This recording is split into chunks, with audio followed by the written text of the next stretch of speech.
Let's go. The rankings are now up. Power slap. Road to the title season 3 is finished. We get the updates. We get the new entries. We had a whole new lightweight division that we've been waiting for. It's all coming full circle, leading into Power Slap number 9 in Abu Dhabi. Ding. Robert Trujillo has been sitting there on the sidelines for a long time. We've been waiting, wanting, wishing. The supers come first. They kind of debut the women. Didn't happen, but we get the lightweights. We get a full 10 guys. We knew this was going to happen with the tournament that they developed as Road to the Title Season 3. Now it's official. Now it's real. We've got Joshua Boisvert, Dakota McGregor, seemingly holding it down for a worthy contender going up against Robert Trujillo. How good is it to be alive today, my man? Man, that beautiful picture that they've been painting for us, it's starting to look more and more like the Mona Lisa. You know, I think like you said, Joshua Boisvert versus Dakota McGregor, right? Number 2 versus number 3. Obviously, Robert Trujillo already cemented himself as one half of that lightweight championship equation whenever that takes place. Some interesting ones in there. William Shocky's an undefeated guy, but he's behind the guy who knocked him out and was disqualified. He's also behind Anthony DeFrank, who lost his second match as well. So a little bit of an interesting, choice there. We also see Gianni Huerta, Ivan Hernandez, Jair Roberto. So does that mean that these guys are under contract? Obviously, on the show, it looked like they got sent home. So again, just a few little interesting tidbits that we learned from this. Absolutely. What do you think it actually means of the outcome with William Shockey and Isaac Gunther? Do you think it actually meant that they value what Isaac brings to the table more than what we've seen here with William Shockey? Because with these rankings, it's not necessarily the win-loss and how much that disqualification takes place. What do we think about that thing? Yeah, I mean, I think we've seen this before. We've seen, glimpses of this, I guess I'll say. And it doesn't seem like disqualifications mean a whole lot in Power Slap, generally speaking. And this is just another indication that that's the case. Whereas in MMA, disqualification is a loss or a win, depending on who you are on that, on that moment. And so it's interesting to know that that's different. And I'm glad that they're consistently disregarding disqualifications and not placing so much value on them. Yeah, I mean, we finally see it. We see it come to fruition. I think it's always a positive thing, 100%, when we can see that the entire division is filtering out. Let's talk a little bit about, we're going to switch gears a little bit to the welterweight division. Jesus Gaspar, Anthony Fields out, Vince Tracy and Rod Alavi in, debuting at number 9 and number 10. Does this seem fitting, Ding, where we've got guys like Zach Zane, Chris Debo holding down that 7-8. And you got Vince Tracy 9 and 10 for obviously Vince 9, Rod at number 10. Did they get this right? Yeah, I mean, obviously the guys that Vince and Rod replaced, we haven't seen, a ton of activity from. It's great to see them obviously break into the rankings. We saw Rod Olave, obviously we talked to him a lot, big personality, a guy that I think has a great future in this sport. Vince Tracy, another one, despite him being Canadian, I've got to give props where props are due. Vince Tracy's had great performances on the show. He's also another guy, a lot of charisma, great personality. Andrew Fields, we haven't seen him in a while. We like him. He's a tough guy. Just, again, inactive. And then, could you justify them debuting a little bit higher? Sure. But nonetheless, good to see that they're actually, debuting at all in those rankings. So, again, remember, middleweight, I'm sorry, not middleweight. Welterweight is a division that is sort of in disarray. So to be able to have some clarity there and add some of these new faces, these new exciting prospects to the division, yeah, no complaint from me, man. I mean, I think I have a lot of recency bias. We see what these guys do, now versus what they've done in the past. Some of these guys we haven't seen in a couple events. And you always think, or at least I think anyways, that these guys might be ranked a little bit low, but it definitely, leaves room for them to climb the ladder should they be able to get in front of a live audience and be able to perform. Road to the Title Season 2, the finalists hit a brick wall going up against the OGs. Their rankings weren't so great. So maybe there's a little bit of that taking into consideration with the brass of power slap, kind of saying, okay, let's kind of hold back here a little bit in this welterweight division until we see those guys go up against the likes of Chris Debo, a Zach Zane, or a Cole Young. We are going to switch gears a little bit, though, because we've got a special guest join us. We're going to move on to the heavyweight division. Let's talk about the heavies. Right off the bat, we've got James Seekman debuting at number 7. Pono Paul debuting at number 8. Darius drops one spot to number 9. Bryce Jones at number 10. Stevie Payne is out. Jonathan Carrera is out. We know Stevie Payne spoke about his release. He let us know that in a previous interview. Jonathan Carrera, we don't know too much about. He's still kind of kicking around there per se. But one guy that we didn't talk about, Wes Minna. Where you at, my man? What's going on, man? Doing all right. Just been working and hitting this gym. Awesome, man. You're not on the rankings. Are you disappointed? So first of all, I'm not the one to complain, really. I just want to share my little, No, man. You're complaining in our DMs. Come on, my dude. Come on, my man. That's why I got you on the show. To be honest, man, as far as number 7, I see James Seekman on there. I feel like personally, I feel like, and that's almost kudos to all those guys. But I feel like Bryce Jones should be at least number 7, if we're gonna be honest. He should be number 7. Behind that should be actually just probably be me. And then I'll put Pono and James on there right after that. Just because James lost to me. Yeah, it's not the win that I wanted, but he got ranked ahead of me, and I have a problem with that. It's like, if you're gonna do these rankings, do them right. I feel like, yeah, James should be below me, but it's all good. It is what it is. You guys will see me soon, so I'm gonna make a statement for sure. So you think you should be above James? We see James going against number 2 in Nate Bernard at power slap number 9.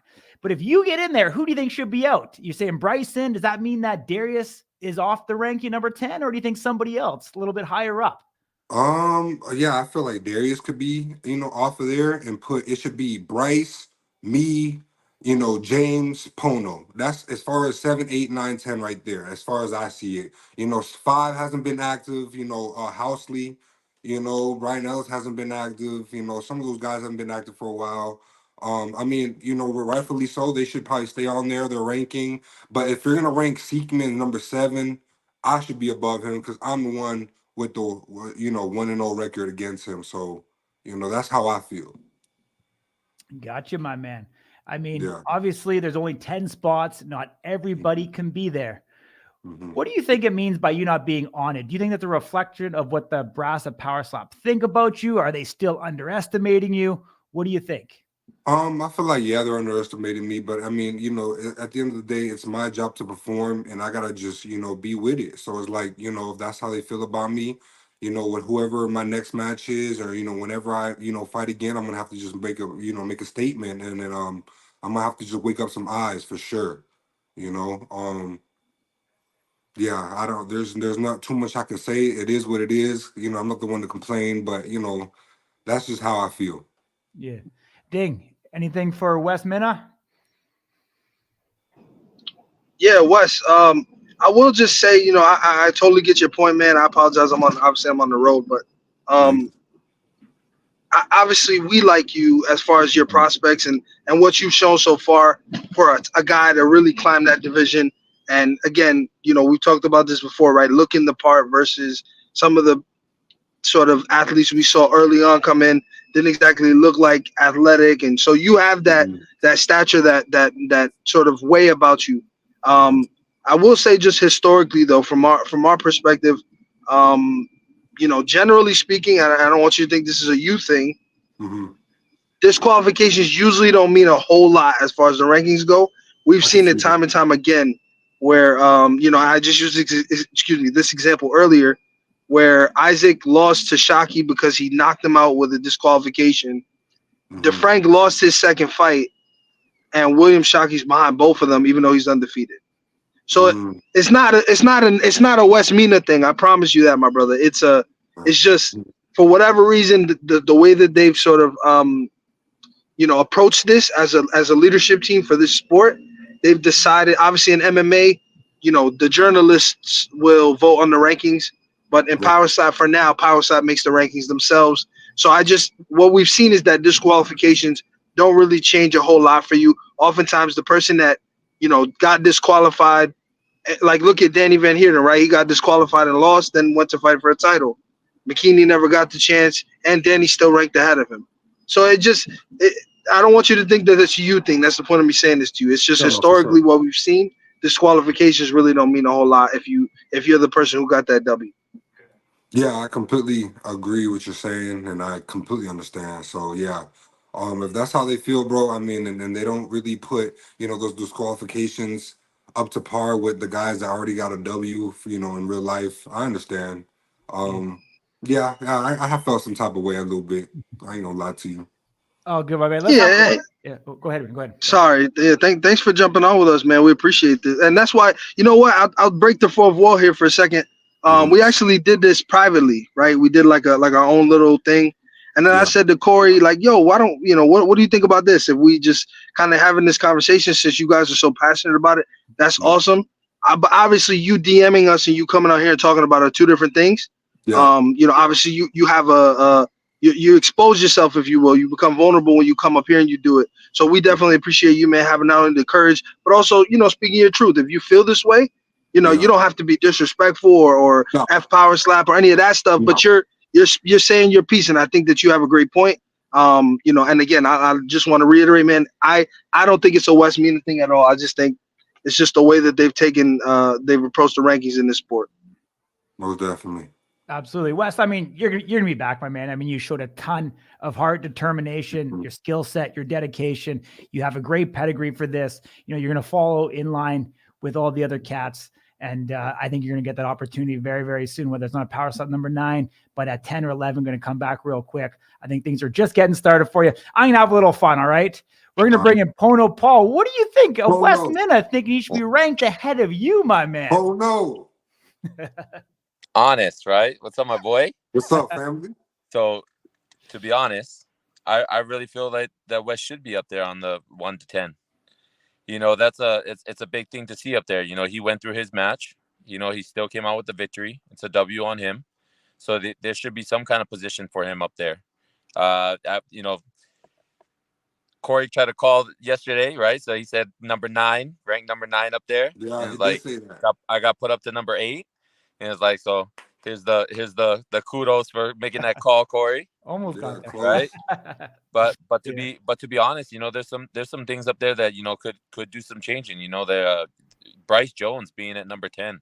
Yeah, that's He went out there and he put on a phenomenal show. He went against some good guys, some solid people. He was able to, his very first match was solid. And then his second match, showed that he got the chin, that he could stay out there and he could still mhm, compete with some of the best, and James Stonier is nobody to look past. He's a veteran in the sport and he's got a slap that, can change lives. So mhm, you got to look at it like that too, is that, Bryce Jones should be placed up there. You know, yep, I'm always gonna be that person when I'm looking at like from myself, I'm always gonna look at like what I said yesterday.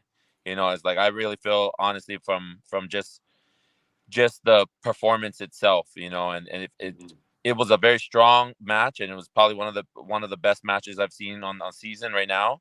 And it's like, and I feel like that right there, speaks a lot. And for them to put me up at number 8 on the ranking like that it's like I was mind blown when my brother messaged me and he was like, "Hey, look at the rankings," and I'm like, number 8. It's like, this is crazy, man. It's like I've overwhelming, overwhelming for sure. But other people deserve those flowers too. It's like West needs to be up there. He needs to be up on the top. We see a lot of changes that happened. With people dropping off the roster. So mhm, it's like it's an eye opener. Things can really change really really quick and really really fast. So it's and I think the best thing with Power Slap is that they're going to give opportunities for people to grow, opportunities mhm, for people to show right, their show their worth in the sport, and that ranking is going to change really quick. That there's going to be a lot of like fill-ins that's just going to jump right up in the ranking and start moving up. I spoke to James and and James feels like, the ranked number 7 wasn't the right position for him, and it's not something that he expressed strongly, but he was like, hey, you know what, like he sees himself a little bit higher in the ranking. So yeah, there's definitely some switches on there that should be kind of moved around and fit a little bit better. There's nothing I can, you look at the board and you see what it is, and it's like you can't really battle it, right? It is what it is, But at the end of the day, it's like, man, if you had to make some choices, I had to make some choices. I would definitely start knocking some things down like that, putting people up there, switching it around, so that way it really fits the profile of what it should look like. You know what I mean? But I don't see myself at number 8, definitely. If not number 9 or number 10, and if not any of those, not even on the board, And at this point, I'd rather be off the board and everybody just guessing, Underdog. and really trying to look at like, okay, is this guy gonna make a statement? Is he gonna come back? Is he gonna do Right. something crazy? And then when that craziness comes out and that thing happens, then it justifies popping right back up on the board. So I feel like that even with West, you know what I mean? You don't see him now, but you will see him soon. Yeah. That's for sure. I mean, we see James Stonier dropping off the rank. I'm going to throw it. We got the fight fan here asking us. And I mean, this might be applicable to the heavyweight division because there's just not enough spots in that top 10. Are we at a point that we get to the top 15? Top 15, I feel like if we have the roster capability as far as like the amount of guys, then yeah, for sure, why not? Top 15, because that would give guys extra motivation to move up. So I feel like, yeah, it could be a top 15, if there's, enough rosters to fill that up and, enough guys per weight class to do that, yeah, why not? Do we think there's enough there in heavyweight right now, or do we still need a bit of time? I feel like probably a little bit more time for sure. Just like I feel like they're doing the females now. You have Paige Van Zandt, Paige, and she's out there. She got a match coming up. I feel like they need a lot more women fighters. I feel like there's not enough. So yeah, I feel like as long as we can, in time when they bring in more fighters, I feel like yeah, they should do a top 15. So that's how I feel about it. Cool. Awesome, Wes. I appreciate you joining me, my man. Got a couple other guys I got to get in here, so we'll call it short this time. But you stay in touch. We'll talk to you soon. If I don't see you at 9, I'm sure I'll see you at number 10. All right, my dude. Yes, sir. Appreciate it. Yes, sir. All right, Take care, buddy. My man. Love you, Wes. Pono. Awesome, my man. Great to have you here. Like I said, I was one spot off. I thought 9. You come in at 8. Obviously, you got to be happy and satisfied with that. We see James going up against Nate, 7 versus 2. Last time we spoke to you, obviously you still rehabbing that arm a little bit. So we'll see you somewhere in the future. Anybody kind of in your crosshairs, anybody that you want now that you've kind of cemented that, and obviously James is going up against Nate. Anybody you think that makes perfect sense for you in that heavyweight division? To be honest, no real big call outs, right? Looking at the board and seeing everything up there, people deserve the positions that they are at the top 5 right there. When you're looking at like Ryan Phillips, Nate Bernard, Dorian Perez, Brian Ellis, they've really put their name out there in the world. So the only other person I really see, like if it was looking at ranking wise, would probably be Cooper. Giving him a chance to get another fresh battle out there. He's coming off of that last win too, so Cooper would be a solid person. Logan would be a solid person, but even at this point there's a lot of opportunities out there. There's people that are still in the sport and not on the ranking yet that still kind of deserve that shot and deserve that chance to kind of see what they're all about. People practice with their technique, skill set, and get better over time. So we 100%. we got to see what it really does for the other people too. It's like, how much drive does it really give them by looking at what they see now, looking at the new rankings.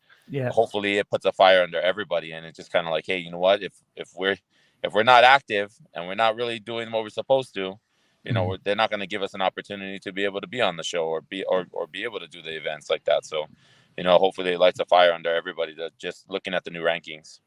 Awesome, my man. I'm going to let you be Papa Pono for a moment here, all right? I'm going to bring in Anthony DeFrank. Pono, what do you think of this guy? Oh, this is the man right here. What's going on, baby? This is the king of New York, the freshest haircut in the world right there. You know it. I just got it today too. How we living, big dog? Everything's good? Everything's good, man. Healthy, like always. Always. what I like to hear, baby. It's always good to see your face, brother. You too, baby. How's your hand feeling? Good? Getting better. Yep. Going through the physical therapy, prepping up and getting the swings in for sure. Yes, But yes. it's gonna be a definite change, to the sport once we got some solid work in there and be able Oh to. yeah, they didn't even see your dominant hand yet. They only saw you with your broken shit. So now imagine when you actually have your dominant when you're already doing that with your left. Shit, That's it. That's it. Definitely a lot more defensive training. You got to work on that defense. James came with an amazing. I mean, probably one of the most amazing slaps I've ever seen. He's got good extension, so it's just like now we got to learn how to do that defensive side now. Really, and I look at it like this: you can only get better, you can't get worse. You know what I mean? That's it. Yep, it's only up from here. Yeah. Exactly. I'll tell you, Pono, we could have had the best thing since Slap Jesus. We could have had you with the right on one, no measure, with the cast. James Stillinger would have been out on the mat. Oh my gosh. Yeah, me and James, we talked about it right before too. It's just kind of like getting into it, and it's like, hey, now that you got the cast on, it's like we should go up there and really do like a full on thing out there. And I was like, yeah, and I could tell already. Once I said it, went along with it, and then I saw his face and I could see that he was focused. I was like, okay, you know what? Let's just get back to the match. But what a great moment for them to capture. Exactly. What do you think, Pono, of Anthony? Before I let him talk about him debuting at number 4, is that correct and accurate? Oh yeah, for sure.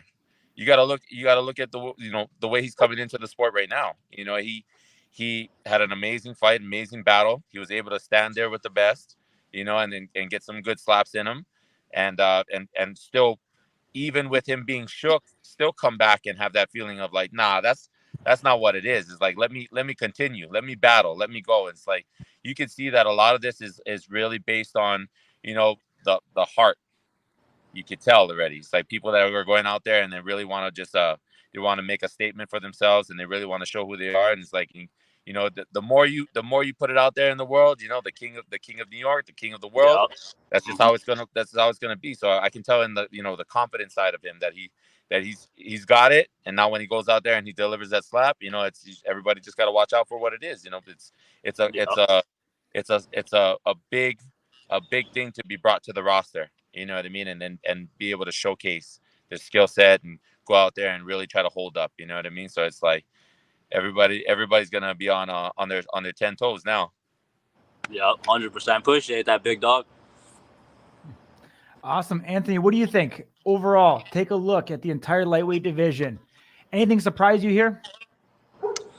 Honestly, I'm not mad at the rankings at all. I think the way they did it was honestly good because the only thing that kind of threw me off was the whole Isaac and William because, like you guys were saying before, William is 2-0. But to go back to the fact that you guys were saying, he did get knocked out. Regardless if it was a step or club, regardless the fact that I think that all plays into factor.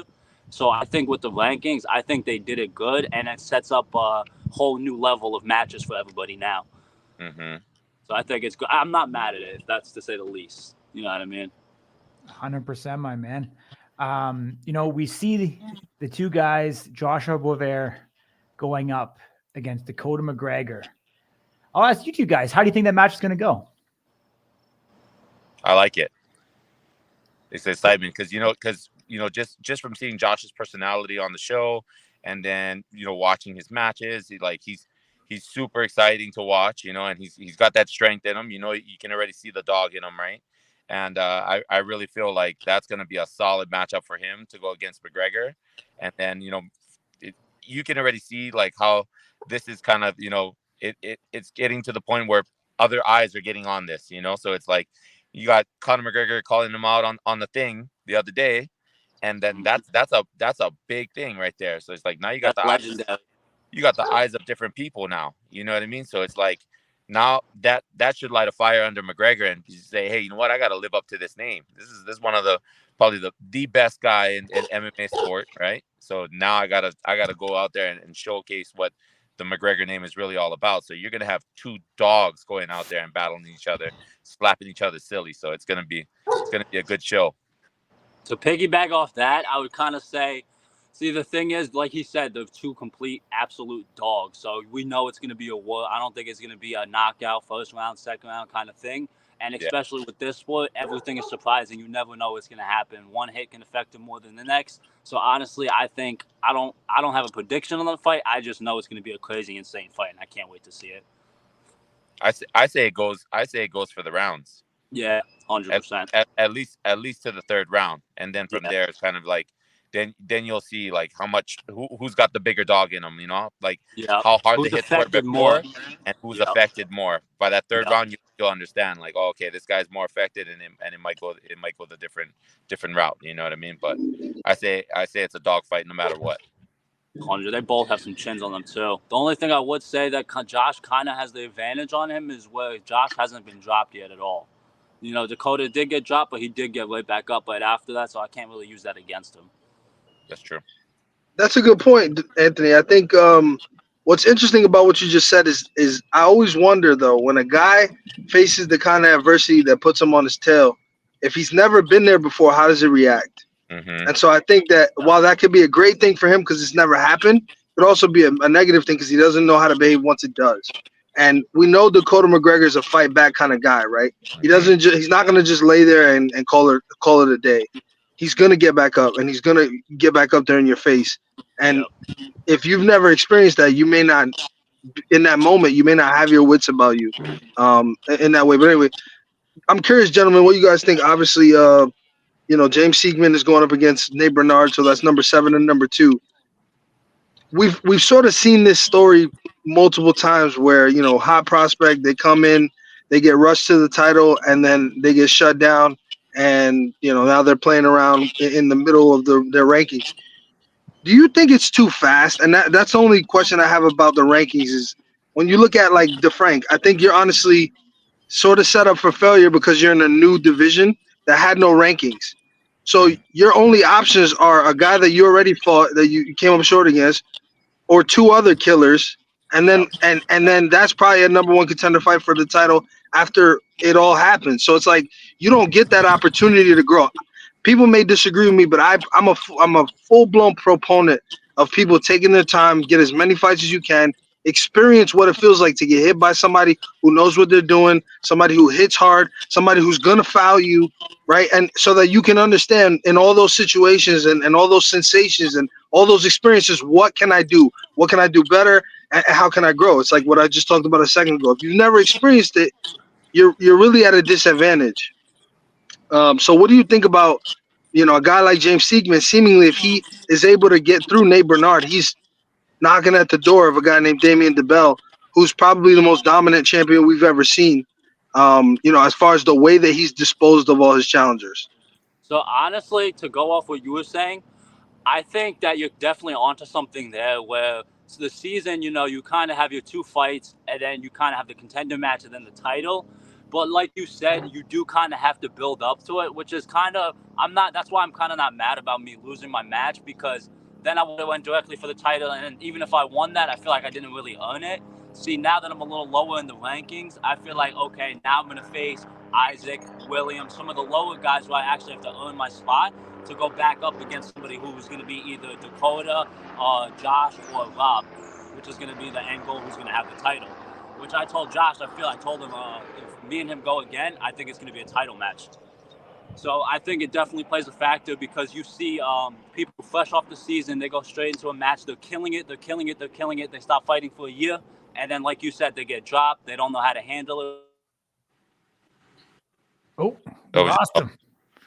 We lost him there for a second. And I do want to clarify though really quickly. I know that the show is called Road to the Title. I'm not saying that they shouldn't be on a road to the title, but your road to the title doesn't have to be 3 stops. It can be 6, it can be 5. Correct. That's all I'm saying. If you look at MMA, and I know that some people hate that comparison because it's not MMA, I got it. But I'm just saying from a challenger's perspective, none of these guys get rushed to the title because they typically don't get what they're looking for if they do. It's just there should be this progression. The rankings should mean an increase in competition and difficulty. So if you have, a number 9 who's facing a number 2 and they beat that number 2, that doesn't necessarily mean that they can beat the champion. Whereas if number 9 can beat number 6 and then they go to number 6, and now they're at number 6 and they beat number 3. Now they go to number 3, they beat number 1, or they fight for the title. It just makes more sense because they've proven that it wasn't just I had a better night than this guy did. I've done it multiple times. Chances are I'm just better than them. Yeah, Sorry I agree. about that, guys. I got a call. I agree completely with that. Yeah, just because the fact that that when you're looking at it, it looks like okay, you do get the opportunity because you did do a good performance, so you get the opportunity to face somebody really good, right? Is it too fast? It probably is. Just because. Oh, now Pono. We kind of have the ghost. We have the ghost of connections going around. It's because we're all not at like a Wi-Fi spot. Exactly. But I think where he was going was essentially you just don't know. I mean, there's not enough of a record for you to like. The fights that you have on the show are great, and we respect them and whatever. But all you guys are new when you're fighting on the show, so you don't know if somebody just, if let's just say, I don't want to use any names because I don't want to hurt anybody's feelings, but let's just say Anthony DeFrank fights somebody that he completely, knocks out when he breathes on him, right? We don't know if that's Anthony DeFrank being a dog and an animal and just having a crazy whack on him, or the guy just being, a glass chin, right?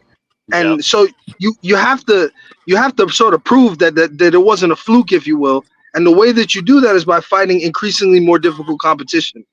That's all I'm saying is if it's me, if I'm an athlete, which I'm not professing to be, but if I'm an athlete, I want as much experience as possible because I don't know if you dug into the financials. You're definitely right about that 100% because one, people are going to say what they're going to say regardless, but you don't want to give them something extra to say where it's like you didn't really earn it or have that feeling in yourself that you didn't really earn it because especially off the season, you're feeling hot, you have the most training. When you don't have that training as much, you're not going to be as hot as you were when you first came from the season. And that's another good point that you brought up. See, that's why I'm kind of glad that I did face Josh because it did show that, okay, it wasn't just a fluke. I didn't just get some knockdown and that's it. I actually have the heart behind it and the will to keep going regardless of what happens. So that's why I'm kind of glad that I did have that match. But like you said, the rankings kind of put me in a weird position, but it's good because now I actually have to earn my spot back to number 1 if I want to get there instead of just having it on a silver platter to me. 100%. Do you think, is there any fight that makes sense for you? Let's pull up the rankings right now.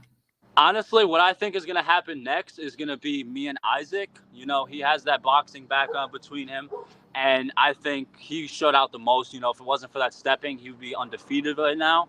And between the rankings and everybody, how the matches went, I think he's my best opponent at the moment. And then just keep building from there. But I definitely think me and Isaac are going to be next for sure. And that's going to be a good one, too, because we both went the 3 rounds. We both showed we have the chance. So it's going to be a dog match for sure if that happens. How do you think you stack up against them? Because, I mean, structurally, you guys are a little bit different. I mean, you guys are both 2 young whippersnappers. How do you think that'll go? How will the lead-in be? See, honestly, at first, when he first got to Power Slap, the size of him, everything like that, I was doubting him. I'm not even going to lie to you. But seeing after his first match, how he came out, the heart, everything, it really showed a different side to him. So after seeing that, his first match, I'll never count him out. He's going to be a hell of an opponent if I do get it. But, he does have that boxing background, so the only thing he does have to work on is the fouling aspect of it. But I do think that would be a 3-rounder as well. Ding. Looks like you have something to say. I know he's driving. You can't hear me. Let me just make sure you can. Hold on. No, you're good, brother. Awesome, my man. Great to catch up with you, my man. I appreciate you taking the time as always to get on here and talk about it. So it's great to have you. Great to see you active. Hopefully we'll see you there. Power Slap. Maybe number 10. I mean, the card seems to be getting pretty full for number 9 here. But yeah. Maybe something I don't know, but I won't put you on the spot and put you under breach of contract. But hopefully we see you up there real soon.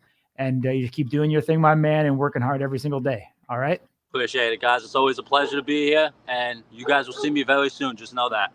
Awesome, my man. Take care, dude. We'll talk to you soon, okay? Thank you so much. Take care. All right. There we go, Ding. Talk to Anthony DeFrank.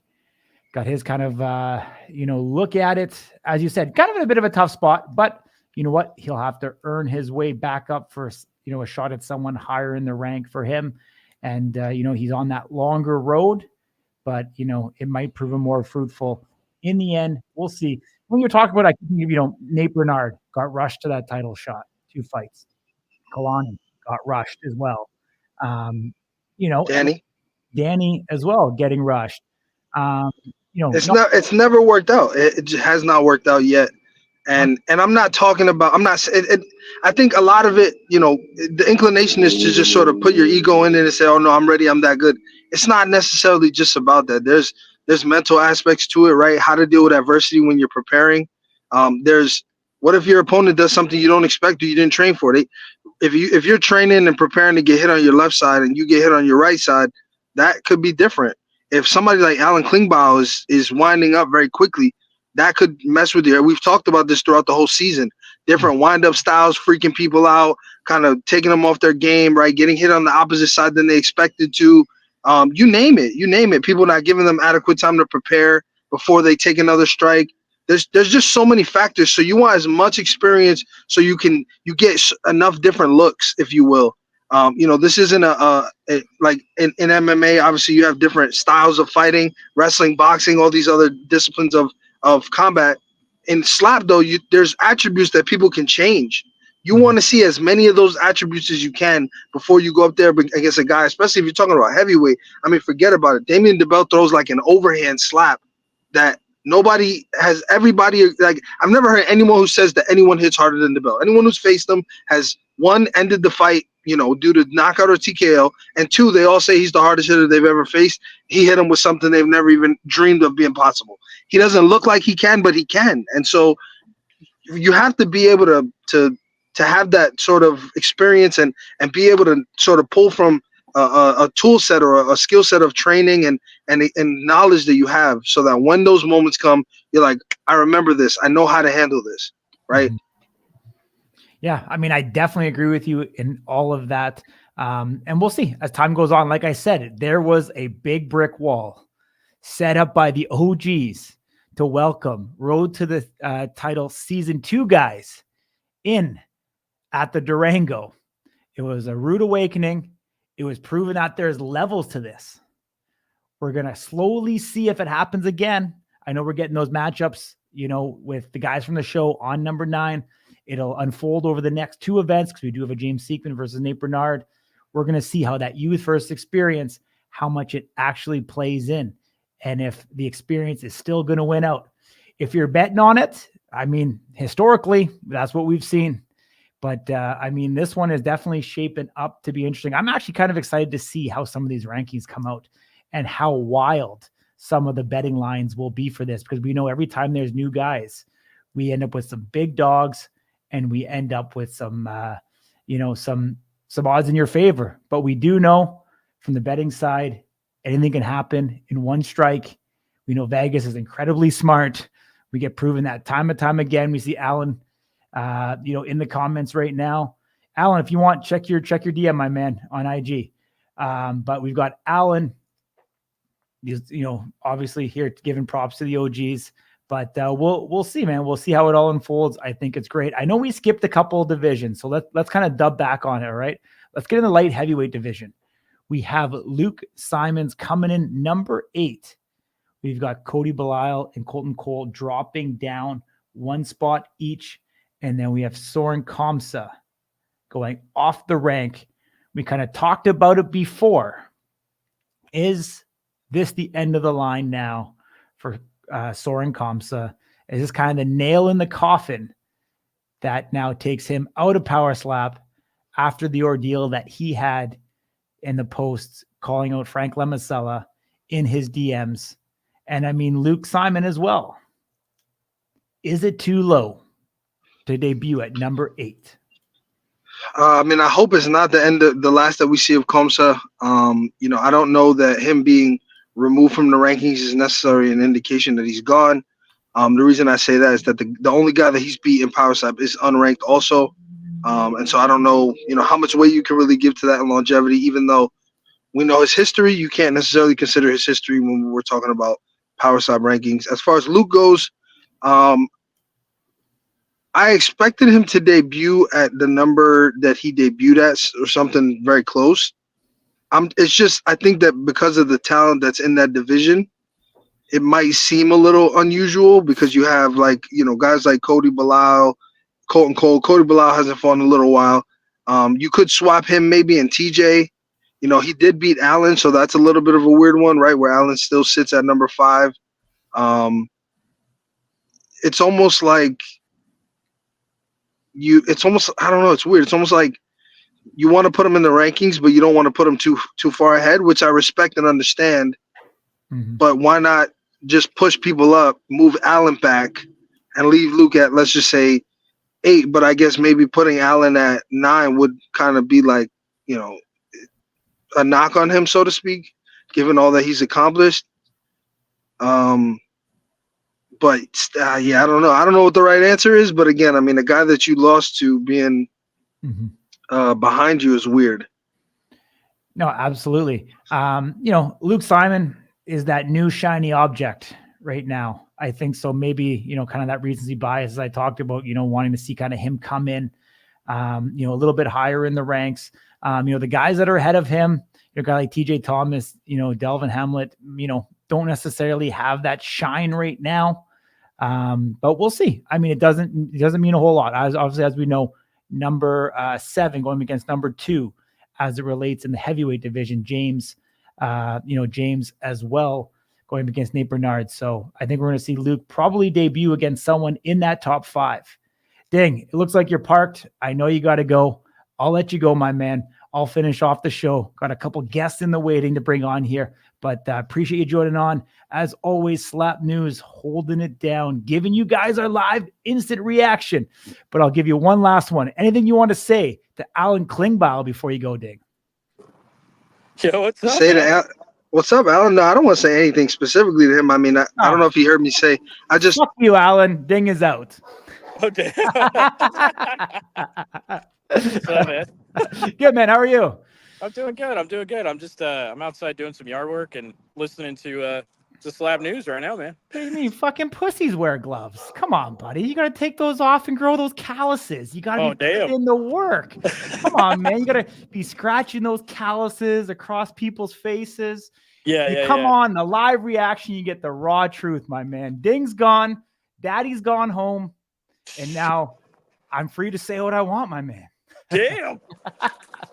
There's some stickers out here, man. You're crazy, bro. I know, buddy. I know. Let's talk about it, man. Those light heavyweight rankings are out. Number 5, you retain your spot. We see Luke Simon coming in at number 8. Cody Bilal, Colton Cole drop down. Soren Kamsa is out. Did they get it right?